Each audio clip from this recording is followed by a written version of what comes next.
Welcome back. This is part 2 of our weekly discussion. Today we are talking about World War II and the Japanese internment.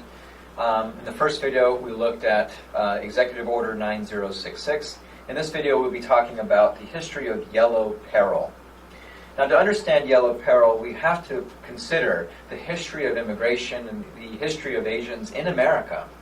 When we look at the first time that Asians begin to immigrate to this country, we have to look to the 19th century, specifically to the discovery of gold in California in the 1840s. Just as gold in California brought tons of European Americans from the East Coast west, the promise of gold also brought immigrants from China across the Pacific Ocean to California. Hundreds of Chinese came in search of gold. And this overlapped with a period in Chinese culture or Chinese history of the Taiping Rebellion. The rebellion took place between 1850 and 1864, and although historians debate the number of people who were directly impacted / killed, it's estimated that somewhere between 20 and 40 million Chinese were killed during this 14-year rebellion. Because of the slaughter, many people were looking to escape. Many people became refugees. And, of course, thousands of them decided to come to the United States as a way of fleeing that violence. Now, the result was that California and parts of the West Coast became essentially this Ellis Island of immigration for Asians immigrating to this country. Because of their numbers, coming to California, local Californians, when I say local, when I say that, what I'm trying to hint at is that the mainstream center grouping of Americans in California, read white, Anglo-Saxon, European ancestry, right? Those people who had relocated to California began to be nervous about the rising numbers of immigrants in that territory. While locals would certainly hire the Chinese because they were terrific workers, much better than their Irish counterparts, and use them to work on things like the Transcontinental Railroad, they remained suspicious of Asians and looked for creative ways of keeping them from enjoying the same rights as other Americans. So, for instance, we see that because of the rise of immigration to California from Asian countries, that the United States took the unprecedented act of flat out refusing immigration admittance to people from that country with the Chinese Exclusion Act in 1882.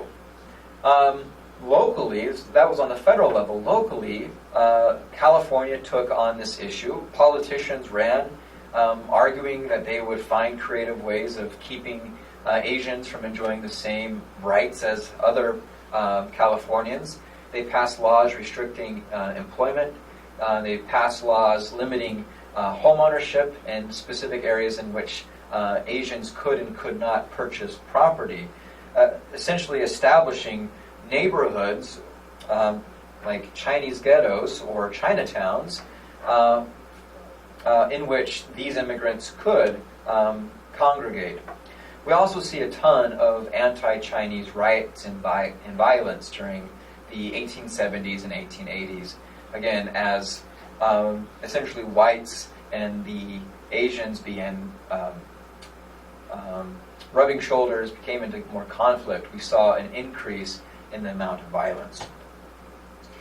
For Japanese, they began coming to the country more in the 1910s and 20s, and because there was not a specific immigration policy in place for those of Japanese ancestries, Americans just said, y'all are just about the same anyway. Everyone looks about the same from your countries, so we'll just classify all the Japanese as being just like the Chinese, and everyone from that area also are excluded because of the Chinese Exclusion Act. Prior to World War II, Franklin Delano Roosevelt, knowing that tensions between the United States and Japan were elevating, FDR sent a man named Curtis Munson to go do a survey of Japanese Americans living on the West Coast and ask, basically, in case of war between these two countries, what would you do? How would you respond? And most of them said, well, we will be loyal to the United States. This is what Curtis Munson said to Franklin Delano Roosevelt in his report given on October 7th, 1941. See the date. 2 months before the bombing at Pearl Harbor, and about 4 months before the Executive Order 9066. Munson reported, quote, "There will be no armed uprising of Japanese in the United States." Period, right? Period. There will be no uprising. There's nothing to fear. For the most part, the local Japanese are loyal to the United States, or, at worst, hope that by remaining quiet, they can avoid concentration camps or irresponsible mobs. In other words, these Japanese Americans were either loyal Americans, first and foremost, they were Americans, or, in cases where they were conflicted, decided that they would keep their mouth shut instead of running the risk of going to a camp or being attacked by mobs. There were camps established throughout much of western United States. I believe the textbook has a picture of this as well, but you will see that there were camps in California, Arizona, Utah, Idaho, Wyoming, Colorado, and, funny enough, in Arkansas. The one thing that most of these sites have in common is that they are completely isolated. They are far, far away from civilizations, and many of these are in the middle of the deserts. These camps arose out of nothing, and many of them were self-sustained. It's a tribute to the hard work of the Japanese and Japanese Americans who were interned there. 2/3 of those who were interned were American citizens. I just, again, want to make that point very clear.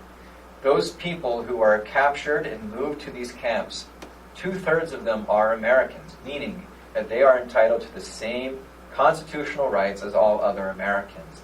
These were their rights that were being denied by Executive Order 9066. Said the Los Angeles Times, speaking of the Japanese, and this was given shortly after the bombing at Pearl Harbor, quote, "A viper is nonetheless a viper wherever the egg is hatched. A Japanese American born of Japanese parents and thoroughly inoculated with Japanese ideals almost inevitably grows up to be a Japanese and not an American."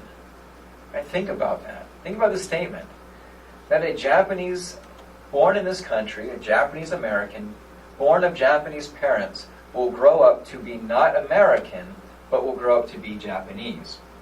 Now, many of you probably come from families that are immigrants. Now, how far removed are you from that initial immigration? For me, my grandfather immigrated to this country from Czechoslovakia. Now, I knew my grandfather well. He considered himself to be 100% full-fledged American. He was grateful to be in this country. My mother, right, despite making hoska every once in a while, a traditional Czechoslovakian bread, my mother doesn't speak Czech, has never been to Czech, and is considered a full-fledged American. Why do we all get to be considered full-fledged Americans when our ancestry maybe did not come from Japan, but those of Japanese ancestry were? See, this is challenging, all right, because there seems to be a double standard here, and we are certainly not allowing the Japanese the same type of privileges as we are other groups. There are clearly a lot of similarities between the way that we treated Japanese Americans during World War II as the way the United States is currently treating refugees and people who come from Muslim countries. Now, here are some of the propaganda pieces that reflect what we have called Yellow Peril, this fear of the influence of Asian cultures and values. During World War II, America unleashed a very exhaustive propaganda plan in which they tried to do numerous things. First, they tried to convince women to take up jobs. Second, they tried to encourage Americans to support the war. And third, they try to demonize the enemy. And we can see in these pictures examples of the demonization of Japanese soldiers and Japanese Americans. Look, for instance, in these propaganda pieces. Look at the way that the Japanese are depicted. In the image on your left, note the enlarged face, right, the exaggerated mouth, number of teeth that you can see. Look at the hands. Look at the fingernails. I don't know, I hope it's clear enough that you can see this. Those are long fingernails, almost pointy. They appear not to be the fingernails of a normal human being, but appear to be fingernails of an animal, of a beast, like a cat. They are talons. On the image on the right, note clearly we have in the background a burning city. We have bodies that appear to have been lynched. We have in the background the silhouette of a person being bayoneted. And here in the forefront, we see this Japanese soldier holding the naked body of a white female over his back, carrying her in the most awkward, unnormal of ways. But if we look at the way that he is depicted, note the eyes, the slanting of the eyes, almost snakish in appearance. Note the exaggerated length of the arms. Note the hunched back. Now, if I were to be asked, what does this remind me of?